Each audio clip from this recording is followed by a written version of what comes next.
The world is like a big game of Jenga. One side of the world's economy is vulnerable. The entire thing could collapse at any moment. As cryptocurrency becomes more and more correlated to geopolitics and macroeconomics, it is essential to track the biggest economies in the world. We cannot understand the details until we understand the bigger picture. My next guest, Glen Goodman, is the author of The Crypto Trader, and will help us understand how the European energy crisis is impacting the world of cryptocurrency. Glen, welcome to the Daily Drop. Hello. Thanks for having me. Well, okay, so I want to get into it. I feel bad because I know you're over there. You're in Europe. You're in England. Is that correct? That's right. So let's get a little recap because it's a bit terrifying with what Europe's experiencing right now economically. Yeah, for the whole of Europe, really, it's a pretty unpleasant and scary situation. This is one of the few times in my life where I've looked at the current economic situation and actually felt fear. So you're quite right. Wow. To say scary.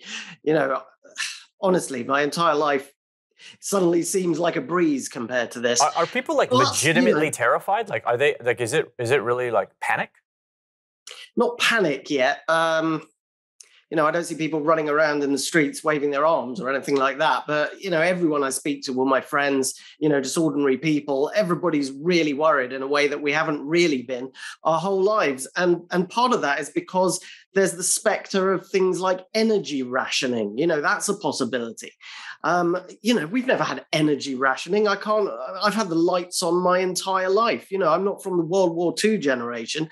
So it's really frightening, the idea that we might somehow run out of energy. It's possible, unlikely, but it could happen. Let's just to be explicit for our audience, for anyone who hasn't been paying attention to the European energy crisis, can you just do a little recap of what exactly happened? How much have energy prices risen? What's the current economic climate?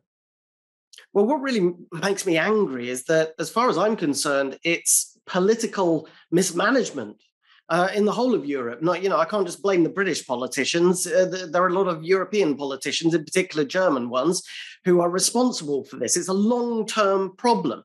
In fact, actually, just the other day, the CEO of Aramco, the biggest oil company in the world, he spelled it out, really. He said that there have been years and years of underinvestment in fossil fuels. And, the reason is obvious. It's because fossil fuels are extremely unfashionable. And politicians of all stripes have been saying for years and years things that kind of discourage companies from investing in fossil fuels, making them feel like if they were to invest very heavily in fossil fuels, these companies, then maybe in a few years' time, they'd be heavily penalized for it, either by the markets, by big fund managers with their ESG credentials to worry about, and also politicians.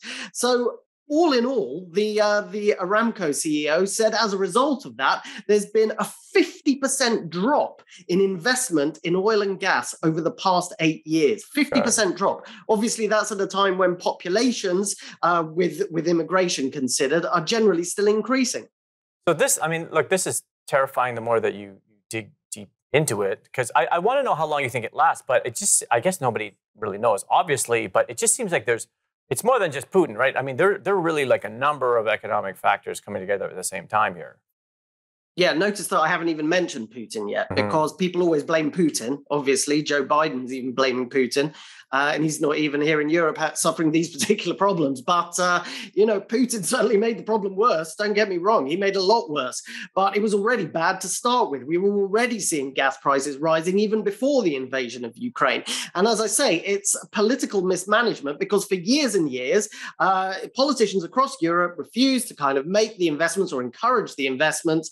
Germany in particular. I mean, you even had the likes of Donald Trump complaining at them. You may have seen those clips online that have been doing the rounds recently of Donald Trump back in 2018 saying to the Germans, "You're relying too much on the Russians for gas. This is a big mistake." And, the German delegation appeared to be laughing at him in one particular clip. And it's so annoying, because even someone like Donald Trump, who, let's face it, is not, as we would say here in Britain, is not brain of Britain, right? Still, he was the person pointing out the obvious when politicians refused to accept it. So what they did, the Germans have even gone so far as to have a program of closing their nuclear reactors at a time when they desperately need them. And Go. Let's go to break. We really want to get into this and how it's going to impact cryptocurrency. Let's do that in the next segment here on the Daily Drop.